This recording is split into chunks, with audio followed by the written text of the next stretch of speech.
What are your strengths and weaknesses? Sir ये सबसे चूतिया सवाल है सर। सबसे पहले तो स्ट्रेंथ है ही नहीं।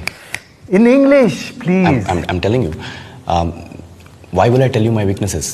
मैं आपको अपने स्ट्रेंथ वीकनेस के नाम पे बताऊंगा। जैसे English. I'm a perfectionist. मैं वर्कोहॉलिक हूँ।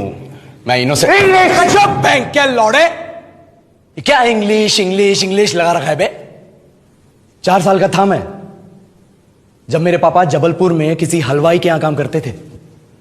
खुद तो कभी स्कूल गए नहीं, इसलिए अपनी गांड घिस घिस के मुझको स्कूल में भर्ती करवाया। अब कहने के लिए तो इंग्लिश मीडियम स्कूल था, लेकिन साले हमारे टीचर लोग खुद हिंदी में बात करते थे। हमारे स्कूल के लड़के एक दूसरे से यो व्हाट्स अप डॉग ऐसे बात नहीं करते हैं। क्या भौंक रहा है तेरा लंडा आज कर रहे हैं, ऐसे गले मिलते हैं। किसी तरह रट्टा मार मार के 10th तक पहुंचे तो पता चला कि जिंदगी में सफल होने के लिए एक ही तरीका है, और वो है इंजीनियरिंग। सब यही कहते थे, माँ बाप, टीचर लोग, गली का वॉचमैन भी हमसे पूछता था, और भैया कैसी चल रही है आपकी तैयारी? भग बेंचो, तुमको क्या करना है? इसलिए हमारे स्कूल के बच्चे हम सब पहुंच गए बकरों की तरह। मैं IIT, मैं NIT।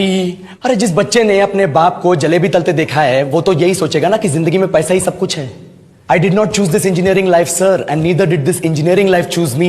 It was shoved down my throat by my teachers while my hands were tied to my back by my friends and my parents watched in silence.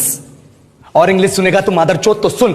10th के बाद 2 साल लग गए इस कॉलेज में घुसने के लिए, कोचिंग में निकाल दिए। ना कुछ खेले ना कुछ सीखे, और 2 साल बाद जब यहां पहुंचे तो पता चला कि बड़े शहरों के कॉन्वेंट स्कूल के पढ़े बच्चे जब अंग्रेजी में बात करते हैं तो मरे हुए फूल भी खिल उठते हैं। आहा, हवा में ऑक्सीजन की मात्रा बढ़ जाती है इनकी अंग्रेजी सुन के। और पूरे कॉलेज की लड़कियां इन इंग्लिश स्पीकिंग लड़कों को अपना जीवन साथी.com मान चुकी है। तुझे क्या लगता है?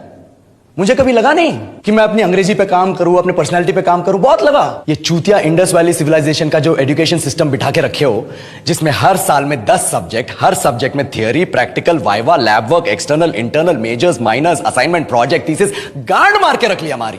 महीनों तक नहाना भूल जाते हम लोग, और फिर हमारा परसेप्शन बना देते हो कि हम ऐसे ही रहना चाहते हैं। अब इस साल में एक बार कल्चरल फेस्टिवल आता है, एक बार, उसके लिए भी प्रोफेसर से भीख मांगनी पड़ती है। अरे बिना इंग्लिश बोले, बिना लड़कियों से बात किए कौन गांडू रहना चाहता है वैसे?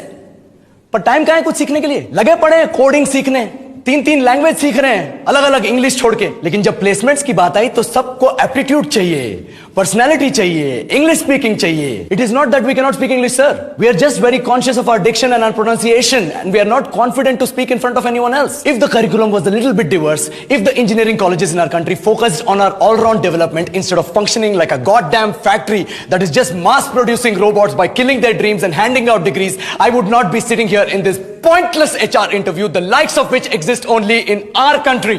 ये लो सर, बोल दिया मैंने 4 और लाइन अंग्रेजी में। अब बताइए, क्या मैं आपके मल्टीनेशनल कंपनी के लायक हूं? Do I have the potential to be a slave of your esteemed organization?